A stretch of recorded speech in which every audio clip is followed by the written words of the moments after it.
What's going on, everybody? It's the Ball and Knowers back, episode 12, coming off championship week in football and another big week of basketball. We got a lot to talk about, and we're going to get into it. Yeah. Anything?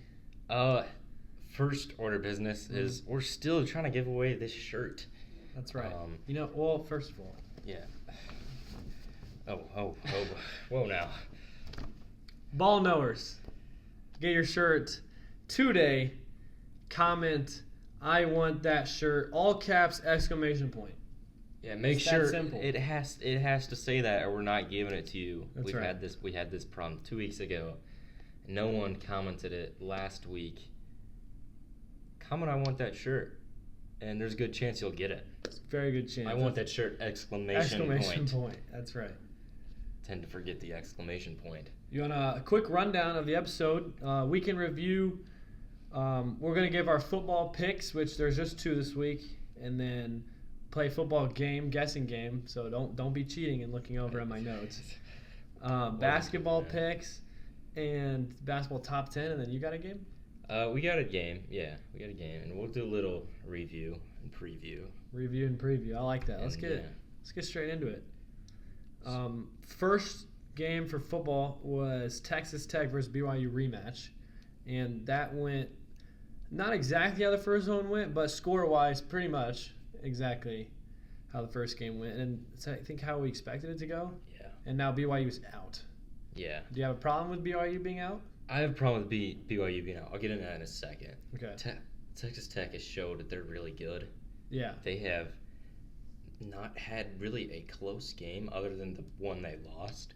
I think that game was just like a blunder for them. I think they're really good, and they are legitimately competing for this national title, and I think so too. If they won it, I wouldn't be surprised. I wish they had a game versus a Big Ten or SEC team. Yeah. So for a better comparison. Because their non-conference was not anything special. And they've been killing all the Big 12 teams. But I'm going to get into why BYU should be in the playoff here. Okay. I'm just going to go off for about a minute. Okay. So the committee was probably looking at these 4 teams and saying 2 of them should get in. These teams are BYU, Miami, Bama, Notre Dame. Now, is BYU on paper the best team out of these 4, or even top 2? No, they're probably the worst. But I think they have done everything they needed to deserve the spot. Here's why. Wins. Let's look at the team's wins. Each of these 4 teams wins. BYU has wins over college football ranked 15 and 17, Utah and Arizona, while Miami has 1 top 25 win against Notre Dame. Notre Dame has a 1 top 25 win against 16 USC. So they're better there. I'll give it to you, they're not better But than... they're both out. Miami's not. Miami's not out. Oh, I thought you meant Notre Dame. Yeah, but Notre Dame and BYU are Notre Dame's out. Yeah. But they had Notre Dame over BYU in the ranking they did. After. And then Bama. I'll give Bama has the better wins, Georgia and Vandy. Now look at the losses. BYU has lost to a top 4 team twice away from home. That's their only loss. While Miami lost to Louisville at home and at SMU, neither ranked, both 8 and 4. BYU does not have as bad losses as Miami, and they got better wins. And then you look at Notre Dame, who lost at home to number 7. I would not say that BYU has better wins than Miami. Number 10, Miami. I think the numbers Miami's margin of victory is much more convincing than BYU's has been. A lot of their wins were closer than they should have been as for a playoff team, and also their margin of loss is concerning. I think just wins and losses, yes, but the way in which they won some of those games and lost their 2 games is what sticks out to me. They got blown out twice. BYU has a better strength of schedule than Miami and strength of record. What's both teams' strength of record? I don't remember. I just saw a tweet about it. Okay. It's better in both. And sure, BYU had some close games against some 8 and 4-ish teams, but at least they didn't blow one to Louisville and SMU, in my opinion. Yeah. I think BYU, say BYU is Miami. But I mean, they beat Colorado by 3. Colorado won 3 games? They did it. Bama didn't beat Florida State. Bama shouldn't really be in either. I think they both should be, but And I think Notre Dame has no business. I was okay with Miami being in. I think if you take championship games out of it, then the two best teams, if everyone were to play, if they were to do a bracket, neutral fields, those 4 teams, I think Notre Dame would win it. I do too. And I think Miami would be the second best team in that. I'm not disagreeing there. So if that's how but that's not how they look at it. That's not how they look at it. But how do they look at it? Because it's not all resume based. Well, I think it should be. I think it should be, but Bama resume wise is not 9 or wherever. Yeah, they're 9. Maybe. I don't think so. Maybe. I think Vanderbilt has a better resume. Alabama to me has the best win in the country. Winning at Georgia. I mean, technically, yes.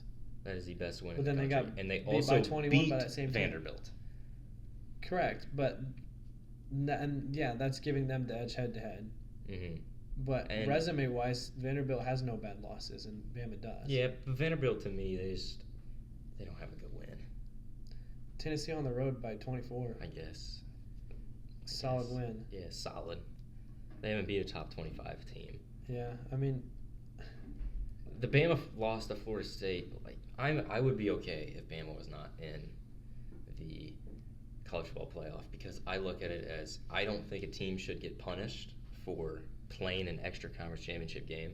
They didn't punish them, but I could see the argument that they were outside looking in before their conference championship game. Because the rankings come out every week. Yeah. So then BYU technically did get punished. BYU did get punished, yeah. Which I just don't think should happen. Yeah, but Miami if they kept didn't it have close, the opportunity to get punished because they didn't make it there. But part of me is it's implied that it's going to be a close game if you're making a championship game, and it wasn't. Yeah. Both teams got blown out, really. I mean, Bama had -3 rushing yards versus Georgia. They were awful. Yeah.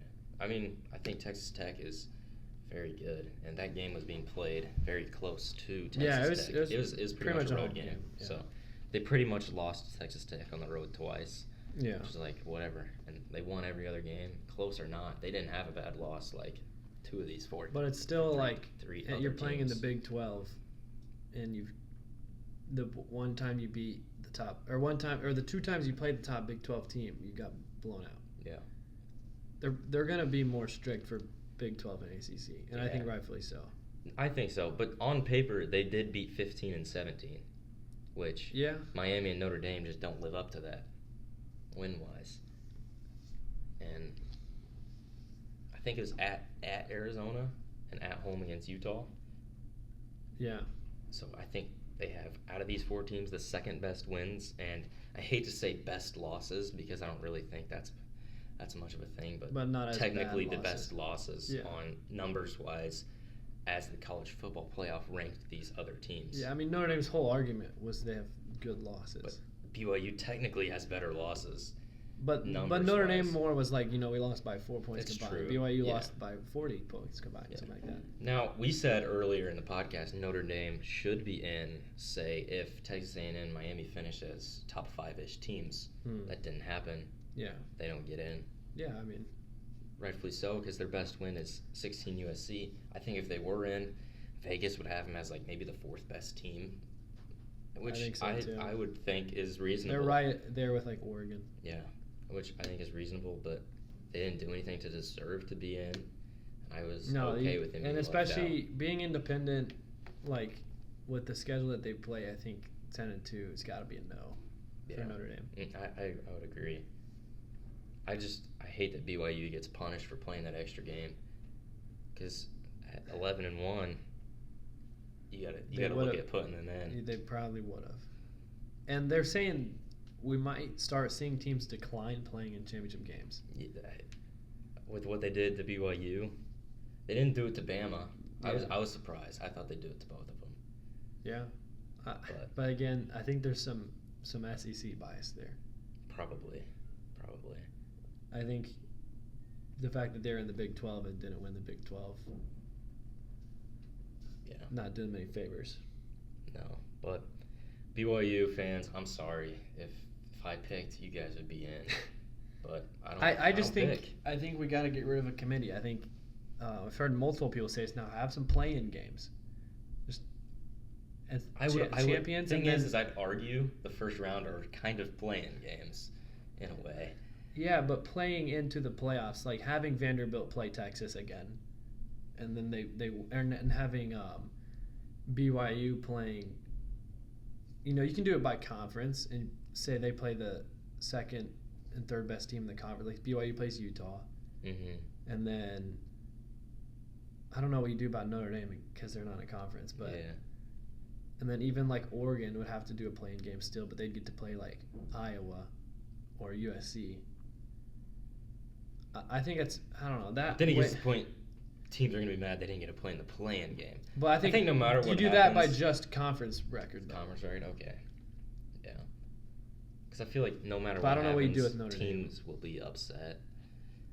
But that's why you can't like in NBA you don't have teams getting upset in NFL because it's all based off record. So if you make college more like that where it's all like conference based, but then Notre Dame's got to get in conference for this to work. A lot of it. Yeah, and I don't think they will. They don't want to because they have that rule now where if they are a top 12 in the ranking, no matter what, they will get in. Was that real? I think that's real. It's so weird. I don't know. I think it's real. I don't know why it would be fake. I don't know. I don't like the whole them not being a conference. Yeah. And then complaining when they don't make the playoffs at 10-2. And then if you look at their schedule next year, I mean it's even easier. It's easier. And if they go 10-2 next year, no business. I agree. Being in. But there's some other games. Tulane and James Madison take care of business, earning themselves bids into both coaches are still coaching, right? Yeah. So I like that a lot. I do too. Summerall still with Tulane. I think his name's like Chesney or what? You know his name? The James Madison coach. Ben something. Yeah. Is it Chesney? I think. Ben Chesney of James Madison is still coaching there. So here's what I think. I think if there's a good chance, I think Tulane can beat Ole Miss this year. They lost by 40. They already played them. It was 45-3. They've played Ole Miss multiple years in a row. They've given them some games in the past. They didn't this year. It's this year's team. It's hard to beat a team twice. They don't need their coach to watch. And they don't have a. Ole Miss does not have a coach. Just watch the film of last game where you beat them by 42 points. Tulane has played better towards the end of the year. I think there's a shot there. I don't think they will win. I think there's a shot. James Madison so if you're picking, has no shot. I'm picking Ole Miss. Okay. But I think Tulane has a shot. I think both are going to be blowouts. I think Tulane will keep it semi-close. I would maybe think so if they hadn't already played this year, which the odds of that happening is pretty low. Yeah, low. But they've played years past, and Tulane's held their own. But this is also previously. An Ole Miss team that's much better than normal. Yeah. And last year was pretty good. Yeah. ACC doesn't get their champion in the playoffs, which is crazy. Yeah. But they do get a team in, which is big for them.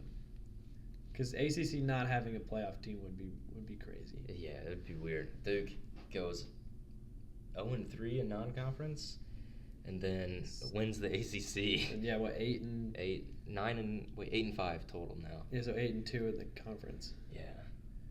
Yeah, I mean, shout out to them. I picked that because I thought that would be the perfect way for the ACC to This is what the ACC has been this year. Yeah. And Duke gets it done. It's ridiculous. I did call earlier this season that the ACC would get 2 bids. They gave James Madison over Duke, so I didn't get that. Yeah. It was looking promising early on, but not anymore. I was leaning more likely to be no bids than 2. Yeah, and at the time it was Miami was ranked number 2. Yeah. So. But ACC kind of started beating themselves up towards the end of the season. Now they get 1 and could have had 0. You see, preseason number 2, Penn State is going to be playing preseason. I think number 4, Clemson in a bowl game. Really? Yeah. It's kind of fun. That'll be fun. The bowl game of what could have been. Yeah, those teams. I'm not gonna lie; those are my two favorite teams heading into this. I would agree. If I had to pick a national championship, I'd probably pick those two teams. I really liked what they had. And we were too high. They're playing. If you told me they're playing against each other in a bowl game, I'd be like, yeah, it's the national championship. The championship bowl. It's not. Yeah. I think we as college football fans, me and you, but a lot of people we're a little too excited about like the idea of people returning, and I think that's no longer really matters. I think it matters. Like, I think if you have, I don't know, not really. The number one team has a lot of good players returning, a lot. Yeah, but like as far as building talent, like some programs rely on it, and some programs don't. If that makes sense. Yeah. And Texas Tech doesn't have hardly any, but they had a lot of money. Yeah. And so I think, I don't know. We'll see how this year. I guess. Indiana obviously has a lot of returners, but Penn State and Clemson both had a lot of returners from playoff teams and didn't win. Yeah. I think having better coaches is more important, and then having good transfer classes just the same. Yeah, I think in football. Yeah, I think returners is important. I think also filling like what you lost is also important. So I mean, like IU and Ohio State, they filled what they needed to fill, and they returned what they needed to return. Yeah, but Ohio State lost a lot of people on defense.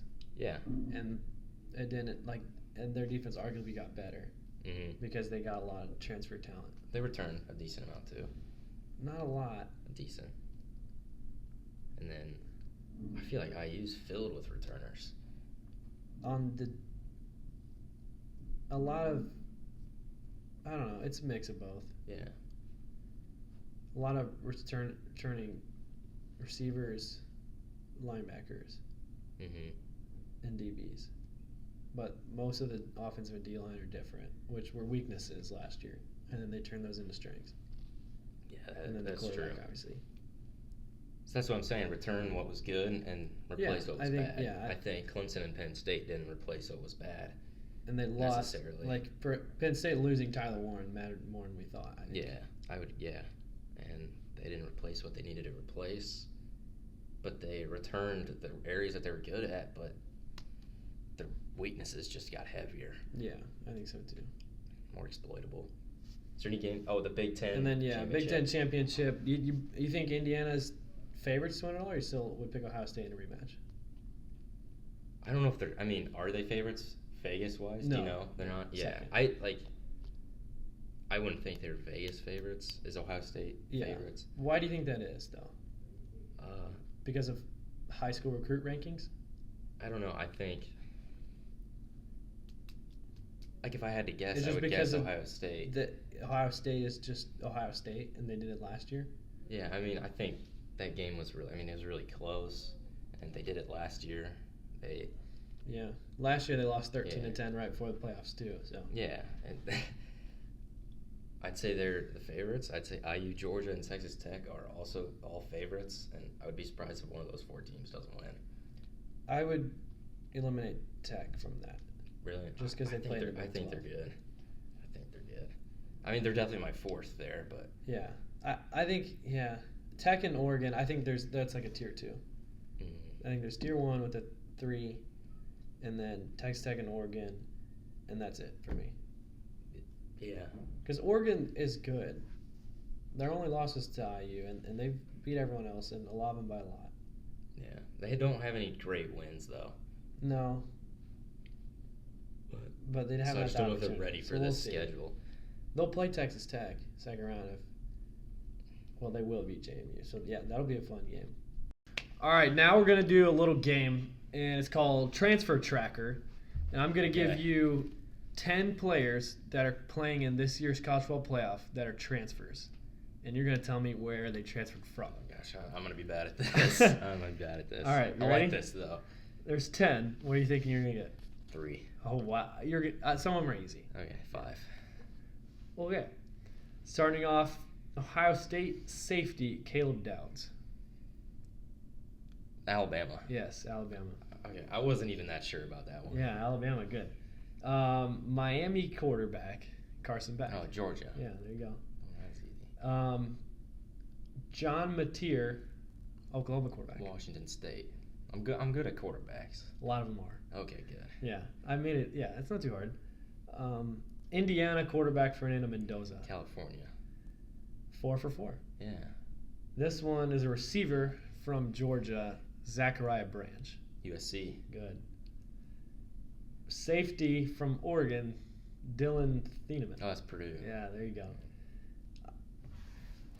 Indiana wide receiver Elijah Surratt. James Madison. You're cooking. Yeah, well, they're kind of easy. Yeah, yeah. Texas A&M receiver Casey Concepcion. This one is hard. I wouldn't have got this. Is it Pitt? It's not. It is NC State. I was thinking ACC. It's ACC. Yeah. All right. This one is hard, but it is a quarterback. Okay. You know who I'm talking about? No. Ole Miss quarterback Trinidad Chambliss. Wasn't he like JUCO or something? He was D2. Do you know the name of it? I don't know it. I don't know. It was Ferris State. Ferris State. Yeah, isn't that crazy? That is crazy. Yeah. He wasn't even supposed to start this year. And he was not. Do you think that he's going to follow to LSU? Oh, I didn't even think about that. Yeah. I don't know. I Good didn't guess. even know there was a chance. I'd say no. Would you if you were him? Because Lane Kiffin kind of made him very successful Maybe I with his would. offense. Maybe I would. I think he I will. I think he would. will. Yeah. LSU would be a fun place to be starting quarterback. Yeah. And then lastly, Julian Sand of Ohio State. He transferred. It's more of a Oh, decommit, but he did practice. Alabama. Yeah, Alabama. I remember when he was committed to Alabama. Yeah. So you got 8 of 10. That's good. Yeah, That's good. Pretty good. I didn't throw in a bunch of linemen and stuff like that. Yeah, So, that's kind of what I was expecting. I was like, I'm gonna get like 3. yeah. No, you did good. Yeah. And if you're playing along at home, comment below what you got. All right. Last thing for football, we forgot about this. We're gonna talk about the Heisman. I don't know when this is I going to think it's Saturday night. Saturday night. They came out with the 4 candidates, I think. Do you like it? Do you like the 4? I like the 4. No, Rodriguez of Texas Tech to make you upset. I was upset. I think it's a little too hard for a defensive player to even get recognition these days. Unless they also play offense. Yeah, like Travis Hunter. But yeah, if you look at Manny Te'o's season, back when he was a Heisman, second place for Heisman, Jacob Rodriguez's season looking awful similar. Did they go undefeated though? That Notre Dame team? No idea. Okay. No idea. So that could play into it if Texas Tech ended up winning, going undefeated. Wonder if that would have changed things. Yeah, maybe, but no Jacob Rodriguez. But we got Julian Sand, Jeremiah Love, Diego Pavia, Fernando Mendoza. Who do you?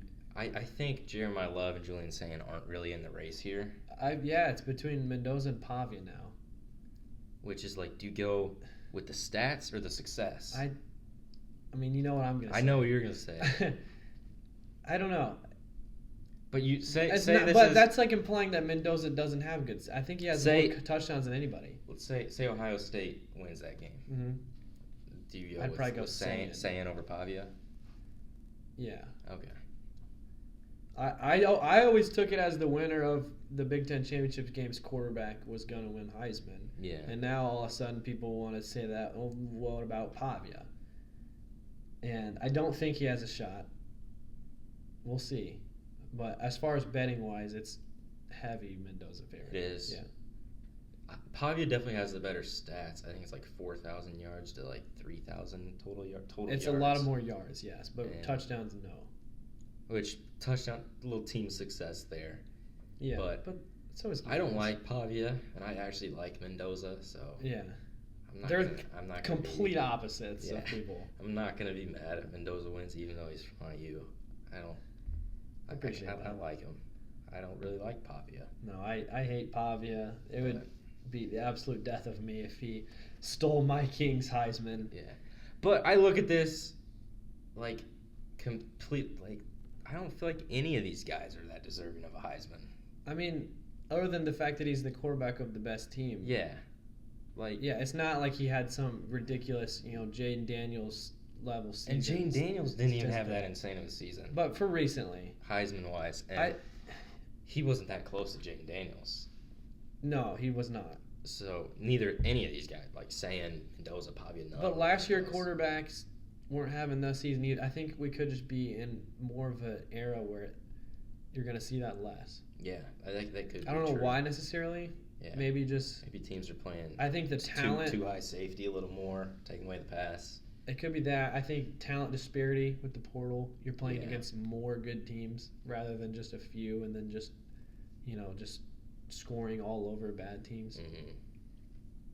But I look at IU; they were scoring a lot of points against. It's bad just teams. a lot of running the ball, though. Yeah, he doesn't have the yards really. No, because I think there'd be a lot of games where IU would play against a really bad team. He'd throw for 200 something. They'd run for 300. Yeah, he averages less than 250 a game. I think.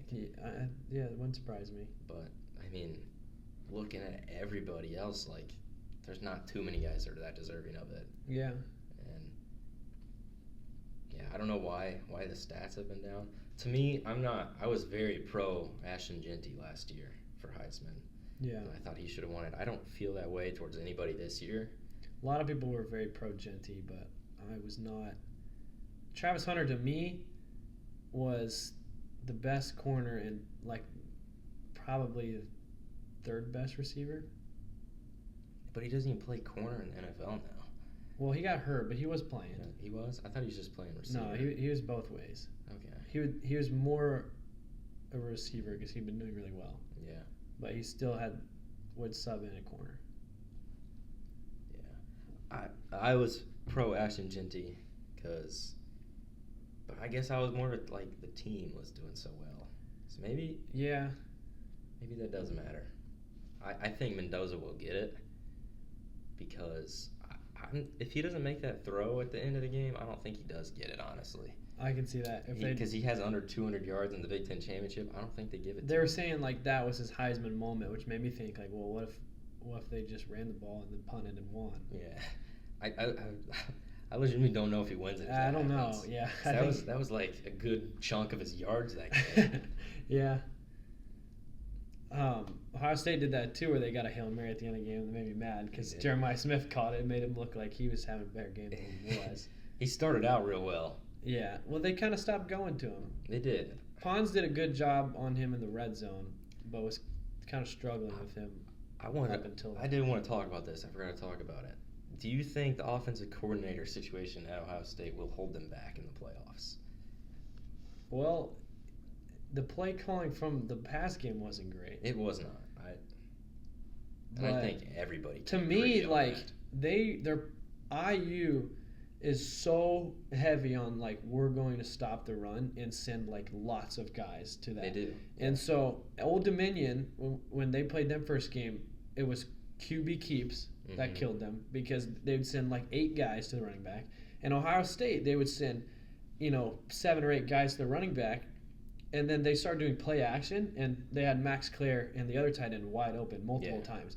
And they had a drive where they ran play action probably 2 or 3 times and started moving the ball. And then they stopped. I started getting concerned. I was like, oh, gosh, this play action's killing us because, Indiana sent so many people to their running back. Mm-hmm. And then they kind of went away from that. And they went away from Jeremiah Smith one-on-one, who was one-on-one the whole game. Yeah. Which Pons held his own because he didn't let him score. Yeah. But still could have went to him a little more. Yeah.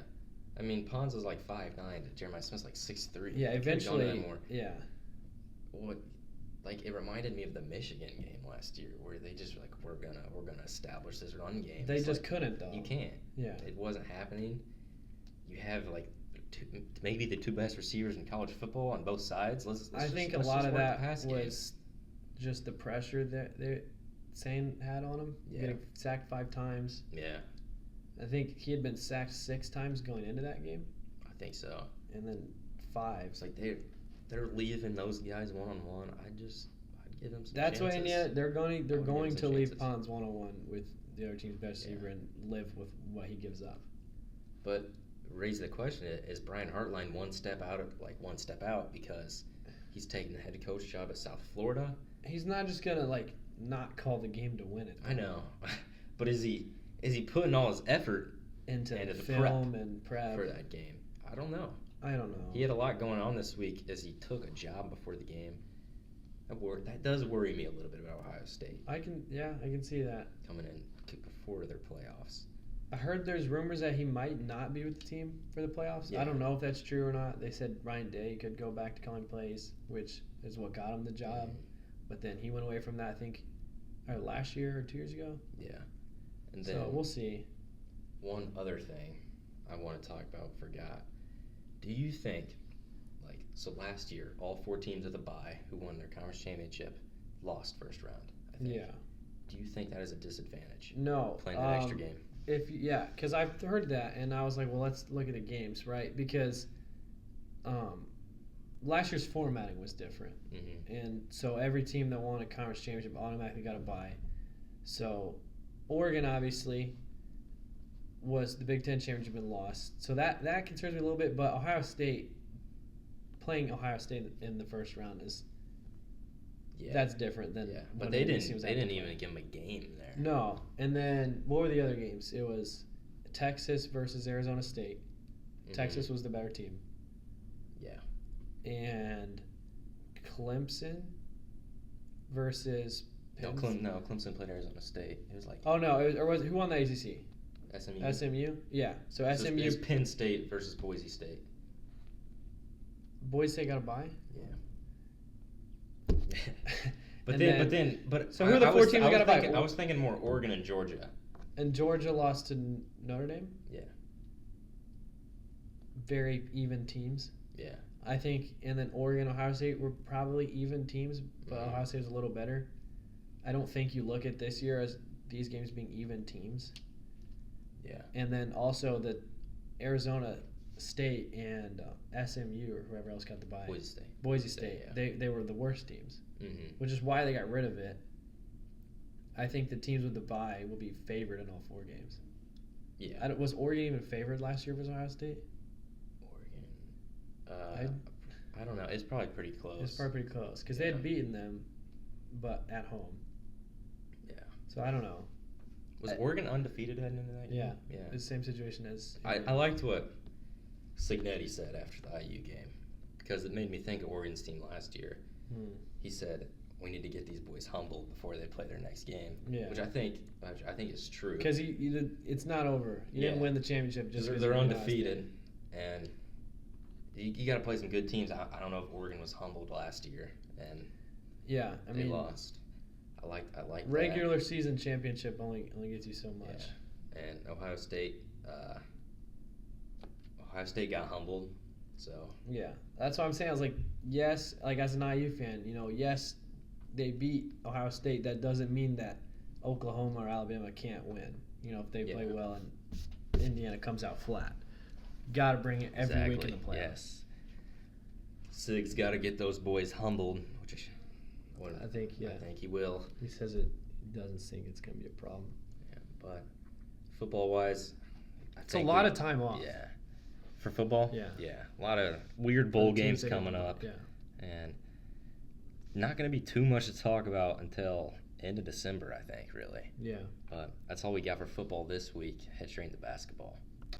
Heading straight into basketball, we're going to start with a week preview here. First team. I just want to talk about this team.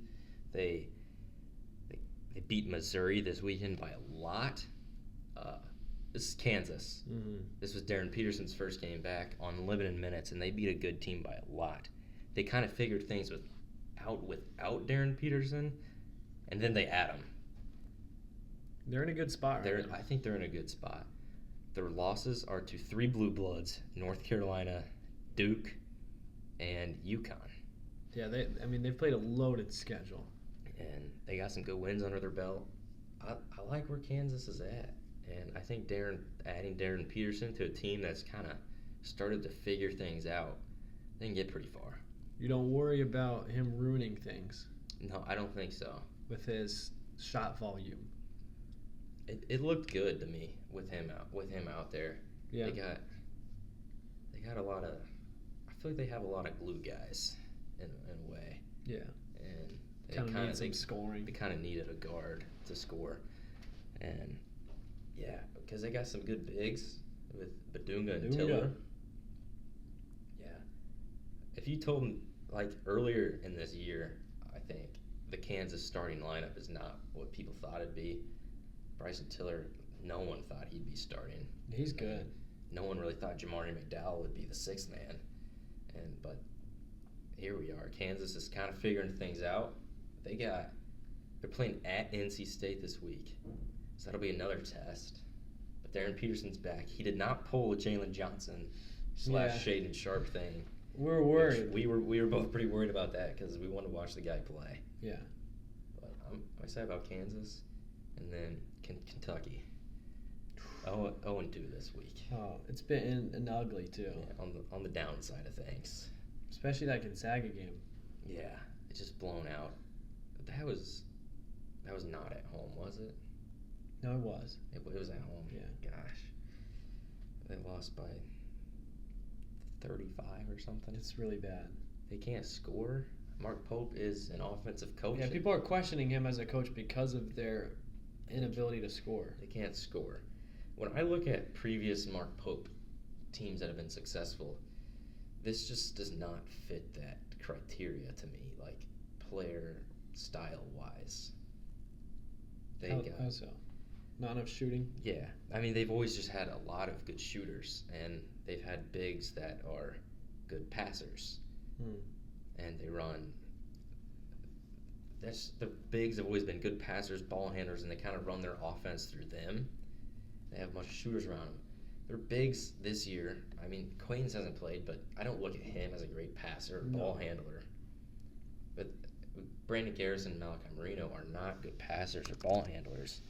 No, you can't run offense through those guys. They can't really run offense through them, so I think they're trying to do some other things, but they can't score. I mean, Denzel Aberdeen's probably been – he's not played well by any means, but he's been their most, reliable source of offense, I guess. Otega always struggled. Yeah, he's been very disappointing to what they thought he'd be for them offensively. Yeah. Colin Chandler shot it well. Jalon Lowe, obviously he's injured, but still been disappointing when he's played. And the deepest team in the country, their depth pieces aren't playing good depth, I guess. Yeah. Necessarily. Jasper Johnson's really struggled, and I think this just goes to show that exhibition games mean nothing. Jasper Johnson scored he was frying 20 points in the exhibition game against Purdue, and then post game interview he says, "This is why we're the number one team in the country." He said those words. That's ridiculous. I didn't know he said that. He said that.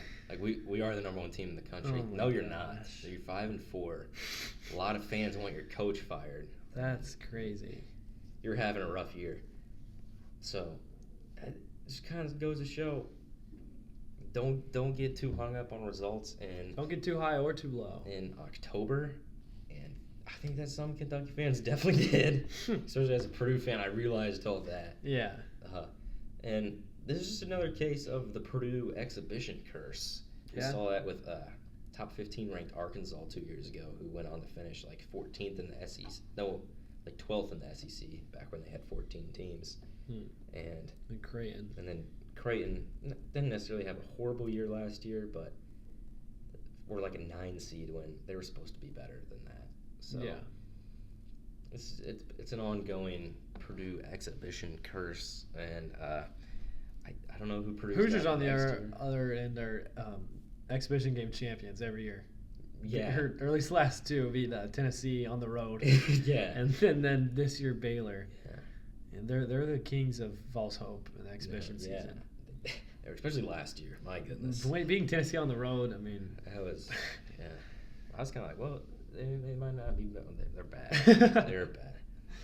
Thoughts on the Hoosiers this week? Obviously not a good week. The Louisville game didn't concern me really at all. Did the 16-0 start concern you? Or yes, but then the rest of the game was fine. I mean, you get rid of that game, and IU won by 7 the rest of the way.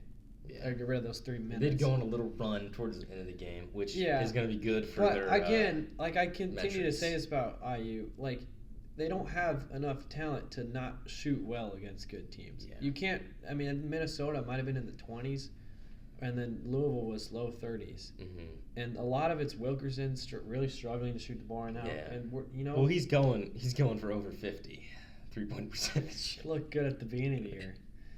I still believe in him as a shooter, but we're not good enough to beat teams like Louisville in really Big Ten road games if he's shooting as poorly as he is. I would agree. And the team itself. I think him and DeVries have to find a way to... I think DeVries has been fine. No, I think he's been fine, but I think they both need to find more of a way to get their offense going if the first couple of shots don't fall from deep. Yeah. And then Minnesota, like, not a lot of good looks in that game. I thought Louisville was better. They got better looks, but a lot weren't knocking them down. And a lot of role guys, Enright get 2 open threes and they're wide open. You got to hit one of them. Sisley's got to hit open threes. Yeah. Dorn actually did, which was had 5 for 7. Yeah, he got Nick hot. Dorn. But gotta shoot well to beat a team like Louisville. They're pretty good. Yeah, Louisville's a great team. I got them just outside my top 10. We'll get to that here in a little bit.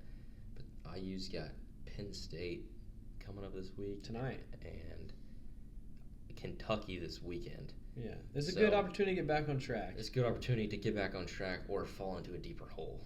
So yeah, I still think they're one of those teams that can get hot and beat some good teams, but they can go cold and lose in Minnesota. It did not surprise me.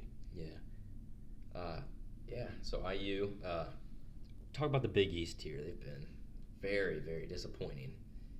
This is conference where I love when the Big East is good. They always have a fun conference tournament. They've been horrible this year outside of UConn. Yeah. St. John's has been disappointing. Marquette and Providence have been very disappointing. Xavier has kind of gotten back on track. They beat Cincinnati, but they dug themselves a big hole. DePaul's horrible. As usual. To be expected. Yeah. I don't know but if they have there's CJ Gunn. ever reviving that program. Do have CJ Gunn. Seton Hall exceeded expectations. Yeah, they're fun. They're doing well. Love Shaheen Holloway. Yeah.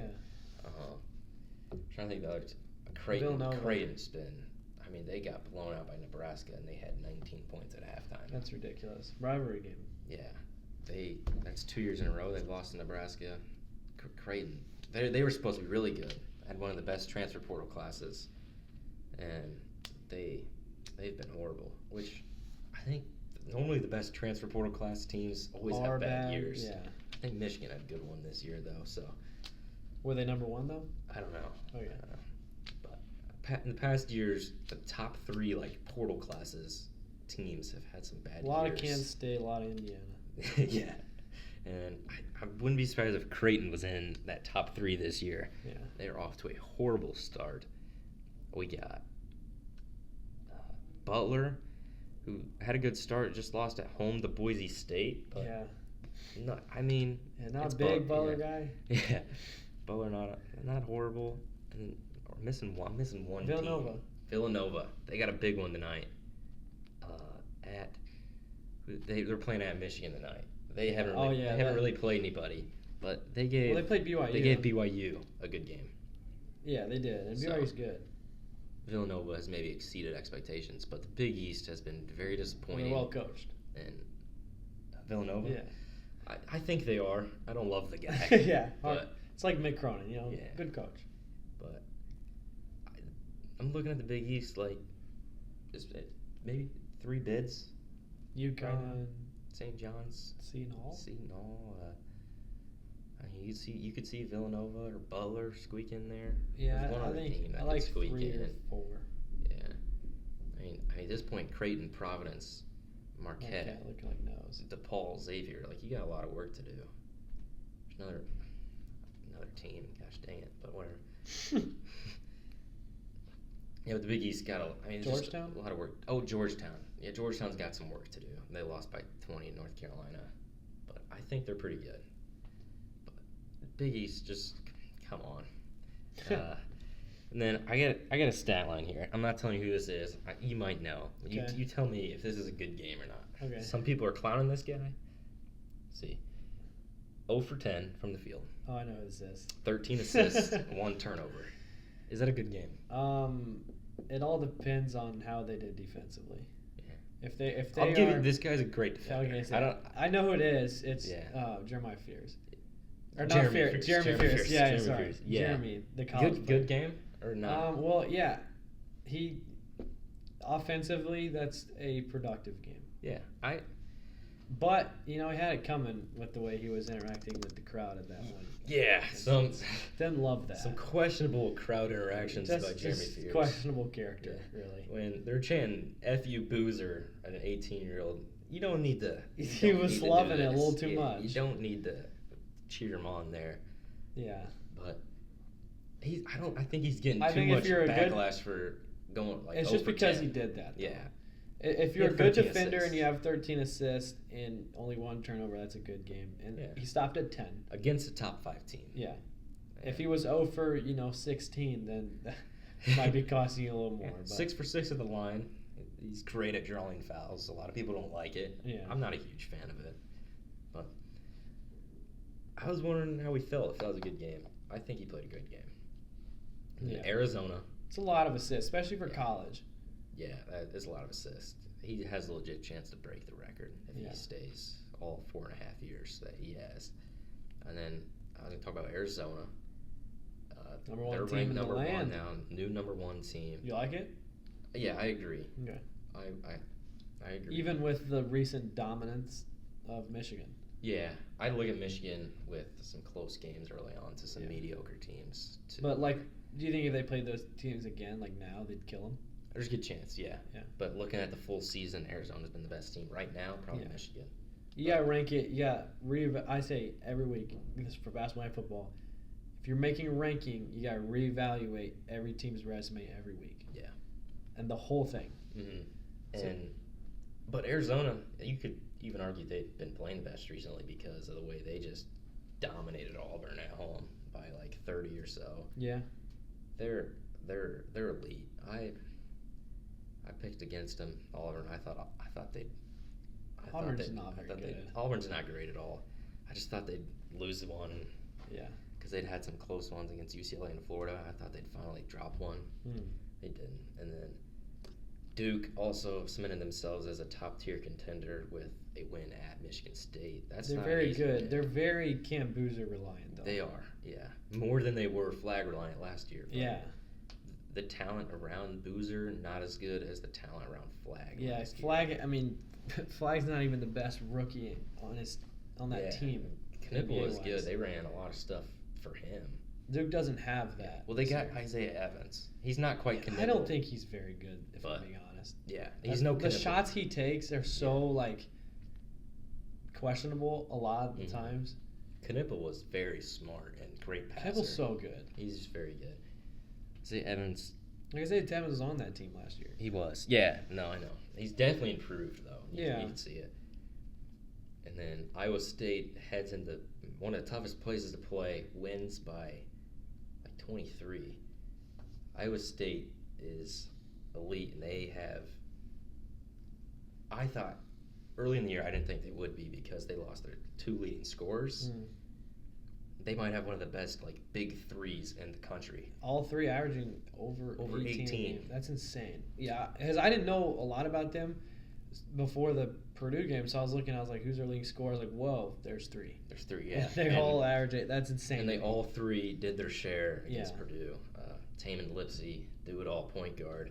Joshua Jefferson, literally a do-it-all forward. Great passer, great rebounder. And then Momcilovic is just a great shooter, and he's very tall, and he plays the 3. He's very good. This Iowa State team in the past, they've been very good defensively, but they've always struggled to find that offense. You look at them this year, they have it both. Yeah. To an elite level, to where they're title contenders early on, and Killian Torrey, the freshman, wasn't even ranked top 100. He's starting. He's playing. I mean, he's very good. I don't know how well he's playing. I was gonna try to compare him to somebody. I don't know. He was picking up Smith full court the whole game. So much energy. He's the perfect guy for Iowa State. Yeah, that's fun. And he's playing as a freshman. Purdue couldn't handle the pressure. They'd push Purdue out to half court every possession. Just elite defense, and then they shot 60% from three. Yeah, they're shooting very I don't know what they finished at, but it was 60% with about 5 minutes left, while Purdue was 18% from three. I still think if Purdue shoots better, Purdue shoots their normal 40-something%, I still don't think they win. But when the second best shooting team in the country shoots 18%, it's going to look bad. Yeah. And they did. And their top three players didn't really come to play other than Smith, but it's a bad game for Purdue, great game for Iowa State. Yeah. We're going to get straight into our top 10s here. So I don't know about you, but we decided we're going to do our top 10s this week, and I kind of realized AP poll, they finally did kind of good for once. Yeah. And I don't have too much different in mind, at least. You want to go first? Or you want me to go first? You go first. Okay. So, like the AP poll, talked about this a little bit earlier. My number one team is Arizona. Mm-hmm. They've proved they're number one. Number two, Michigan. You could argue they're one. I think there's an argument for all four. There is. And I have three. This is where I think me and the AP poll are different. I got Iowa State. Probably with the best win. Best win in the country. Technically, Arizona does. Margin-wise. Yes, yeah. Margin-wise. And then Duke also, well, they have a really good win at Michigan State. Only reason they're 4 instead of 1, 2, or 3 is they played Florida close at home. I have no problem with that, but these 4 teams have been so elite that recently that's just... This is crazy. Time out. There's 3 teams with top 10 road wins. 3 teams. That's insane. Yeah. And all undefeated, too. Bama's not top 10, are they? They're not. They're 11 or 12. 12, I think. Because Purdue beat at Bama. Because then they're there'd 12. be 4. Yeah. Yeah. That's some impressive stuff there. And then 5, I got UConn. They lost to Arizona at home without 2 starters. That could be a whole different story there. Yeah, because they could be 1. Yeah. And then... Well, Braylon technically isn't a starter, right? He will be. Okay. Yeah. Most likely. But he's playing starter minutes. Yeah. So. And then I got Purdue at 6. 7, Michigan State. They both suffered losses this week. Not horrible losses. Purdue one was margin-wise. I got 8, Gonzaga. 9, BYU. 10, Houston. And then I have Louisville and Alabama just outside. Okay, I like it. I like the AP poll rating for the most part. Yeah. I don't have Gonzaga in there just because they lost by 40. They did lose by 40. Which is a lot. That's a lot of points. Yeah. So I had BYU in there at 8. Still like their roster a lot, and their only loss being UConn. Houston 9, Louisville 10, and I have Duke at 2, just because their win for Michigan State is really good, and I think they have. You might get upset with me, but I think they have the best player in the country. They might. And he's probably right now the favorite. So far this year, he has been. We'll see. Nobody has proven they can really stop him. Yeah. He is so good. Other than his left hand, have you ever seen? he can't really finish left. Too well. I thought he had one this past game. I think maybe he struggled with that left hand, but that right hand it's hard to. And when he's hitting from deep too, I mean, my goodness. What I've realized is some people are like, well, just force them to their offhand. I feel like it's way harder. It's hard to do that. Because I look at Trey Kaufman-Marin, Malik Renew, those guys could not go to their offhands, but you couldn't really stop them from going to their strong hand. But everyone is obviously going to think to do that. Yeah. It's not like those guys were like the extreme. So very much. It's harder than it seems. I feel like. I think so too. And then also a lot of guys you see spin back to that dominant hand. And Boozer is just really skilled at all levels. He is. He's a good post player, but to me, he doesn't really have an NBA future playing in the post.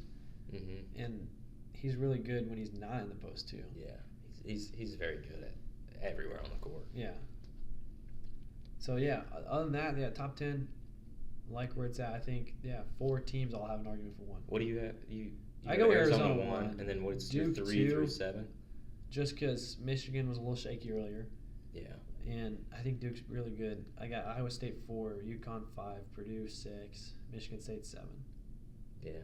And then you And have BYU. Gonzaga. Who do you have just outside? Gonzaga, Bama? Yeah, right, yeah. Yeah.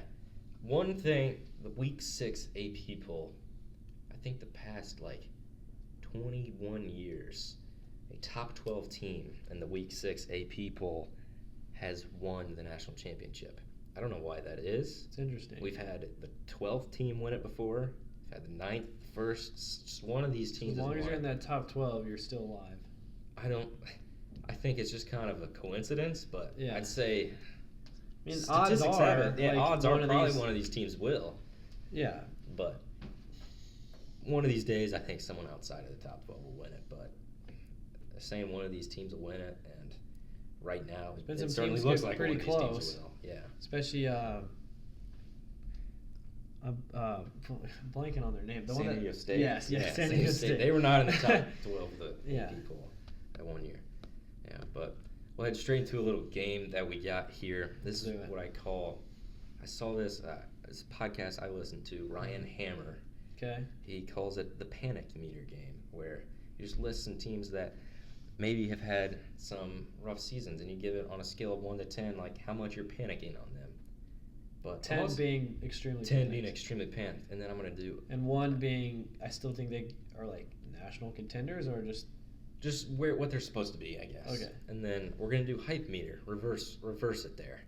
Teams that are maybe doing a little bit over projected, and 10 being how much I buy them. yeah. Okay. And those are 2 games we got. Really just 1 game. Okay. Start with a panic meter. We'll start with Kentucky.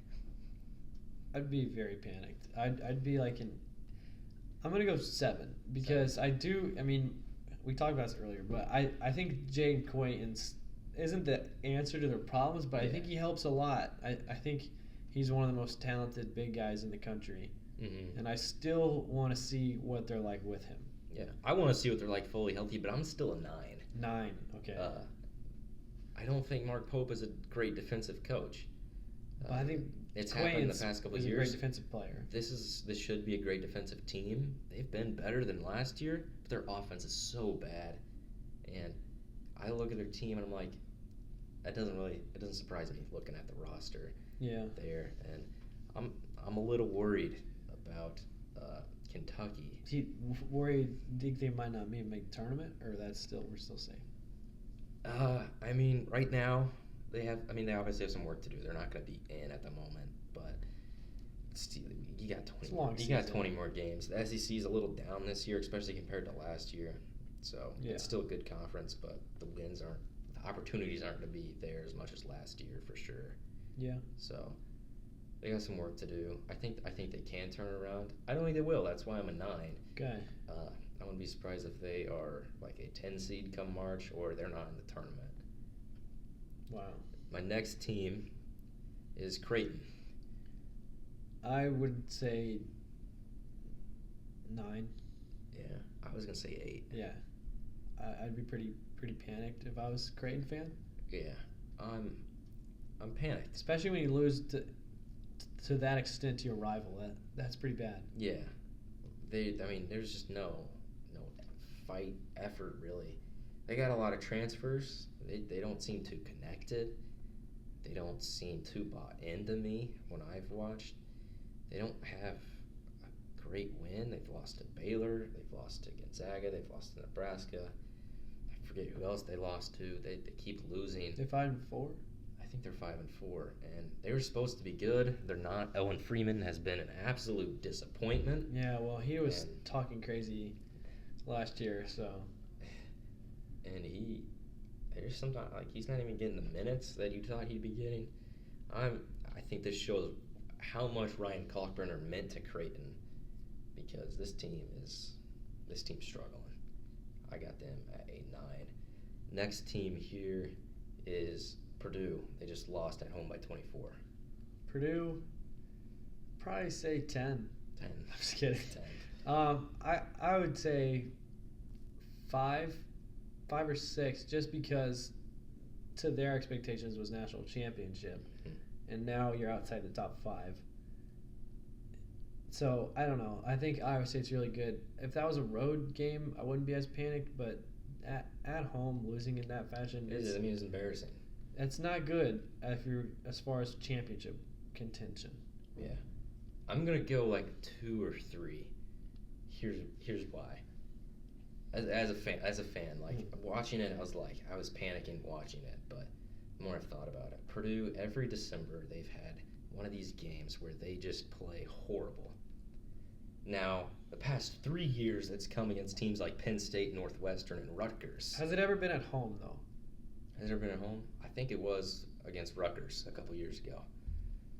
Well, they had one of these. One where Harvard at the half quarter? That was on the road. Well, they've had, the past 4 years, they've had like Rutgers, Northwestern, and Penn State. Yeah, Penn State last year. They just lose, and they play horrible. But those were all bad teams. This time, they played one of the best teams in the country and played horrible. I think it'll be humbling. I think they'll turn it around. They have a lot of games to turn around. The next part of their schedule is pretty easy until conference play. Yeah. And I think they'll find themselves there, and they'll turn themselves around, but that's a bad loss. But they still have those wins under their belt. They've shown that they deserve to be where they are. Yeah, I don't doubt that. They just got to get over this embarrassment. I like it. Last team here, St. John's. Not so panicked. I'd say 4. I was going to say 4. Okay, yeah. I said this, like, a lot of transfers. They're figuring it out. Yeah. Last year, they figured it out. I think it was the end of the year. They were doing really good. They were, yeah. I think won the Big East tournament. Yeah, I expect them to contend for both of those things again. I think Pitino is a great coach. He'll figure it out. I do too. Big East they're down this year. I can see them having a great record in Big East play and kind of turning around and really competing with UConn for the Big East tournament. But I think UConn definitely the favorite there. But I'm not too panicked. I am a little bit because of the obvious concerns that they have. Yeah. But this is Pitino. This is some talent. They'll figure it out. So we get into the hype meter now. How much you buy into the hype of some teams that have played really well recently? Good. First team, Iowa State. It's a good win. Yeah. I'm buying them. I'm going 9. I was gonna say 9. Yeah, I mean 3. It's hard to guard 3 guys who are scoring about 20 a game. It is, yeah. You can usually I lock put in. Fletcher Lawyer on Momcilovic because I'd say not a lot of teams got 3 elite defenders. You can lock in on 1 guy. You can sometimes lock in on 2. Yeah. You got 3. Momcilovic is a matchup problem with how big he is because he can head into the post. Yeah. And yeah, I'm going 9 as well. I'm buying them. Margin wise, not ranking wise, margin/ranking wise, it's the best win in the country so far. They have 3 guys that could all be All-Americans. Yeah. And they're looking really good to me. Next team, Vanderbilt. They're really high in the metrics. They're undefeated. One of the few undefeated teams left. Yeah, I would say 6. Yeah, that's what I was gonna say. Yeah, I mean they're undefeated and their net ranking. What are they now? 4, 5, something like that. They're like 5-6 range. Ken Palm, they're like 9-10. I don't fully buy it. Just it's a brand bias there. You know, it is Vanderbilt. It's Vanderbilt. And they haven't played anyone. They don't have any ranked wins, right? They don't. So their best win is St. Mary's was I think ranked when they but played. But currently ranked wins. Yeah. No. And they beat SMU and St. Mary's both by a lot. So that helps the metrics. They won by a lot every game. They have the number 2 offense in the country, just behind Purdue. They go. Their pace is fast. They have like 3 or 4 guys averaging over 4 assists per game, and that's like unheard of. It's some crazy statistic where it's like. Yeah, I think they're really well coached. Yeah, I like Mark Byington. This might be his last year at Vanderbilt. Probably, yeah. Looking at how everything else is gone. I don't really have any other teams. I'm just going to think of one. Okay. Nebraska. Nebraska. They're undefeated. Haven't got to watch much Nebraska. I haven't really either. So I don't know, really. You don't know? They're undefeated. I'd give them a 7. I was going to say 5. Okay. One thing. Because they beat Oklahoma, right? They might have. Yeah. And they just whooped Creighton. They got some good wins. I'm going to say 5. I love Rink Mast. He was on their team 2 years ago. Tore his ACL or something. He's back this year, and he's very good. And they got Price Sanford, who's averaging like 16 from Iowa. He's Peyton Sanford's brother. Do you remember him? Yeah, he I'll always say hit that, a lot of threes on IU. Yeah, I do remember Sanford. He's good, and it's a good Nebraska team. I think Fred Hoiberg is solid ball coach. He's a very good coach. I think he cooks up one of the best defensive game plans every single game. Every time I watch him, I'm like, really? This guy has a good game plan. He always did against Edey. I think he's the best coach at guarding Edey. And the way they always like trap at the baseline.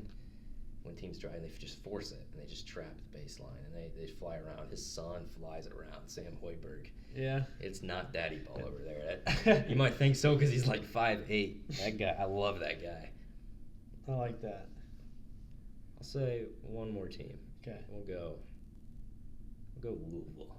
I mean, they haven't been like too overperformed, but they're pretty good. I mean, again, they got 3 guys that you got to lock in on defensively. Yeah. And like Indiana's very much one. We can lock down one guy. Yeah. Connor Enright locked down McKeel Brown, and that wasn't enough. No.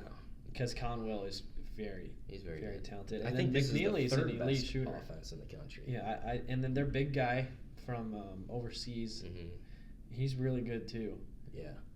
They're loaded. They are loaded. They're kind of deep this year, which they weren't last year.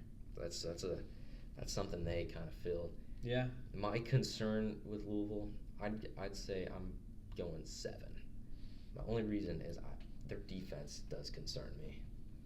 I don't love their defense. Yeah, I can see that. And we'll see. It can improve, but I haven't loved it so far. I wasn't expecting it to be great coming into the season. But their offense is very good, and they can shoot the ball so well. They have great. They got a really good point guard.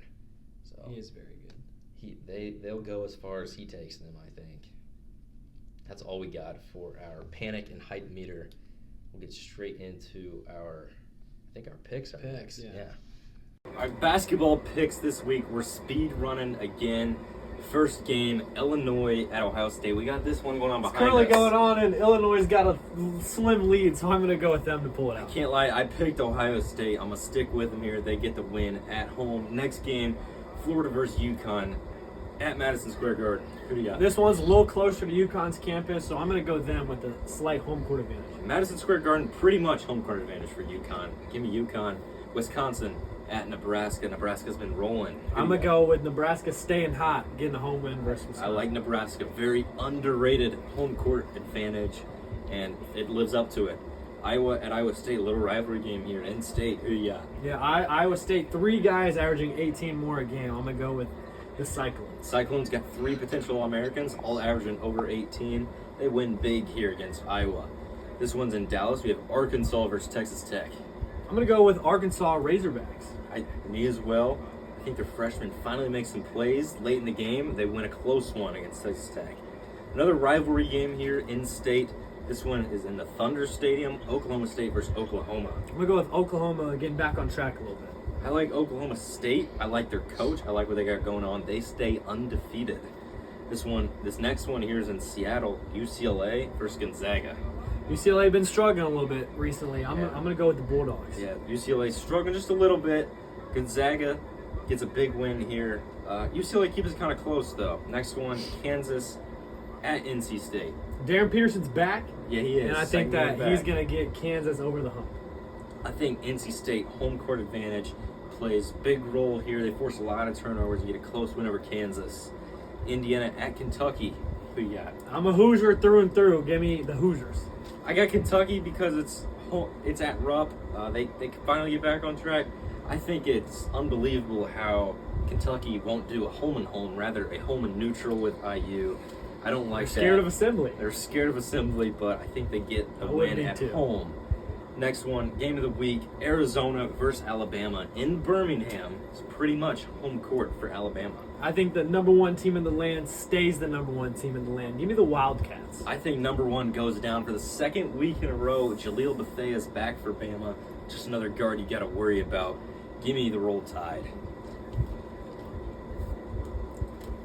Time to make our football picks. Before we do that, we got to talk about our shirt. We're going to be giving away a Ball Knower shirt large. If you want it, comment, I want that shirt, exclamation mark.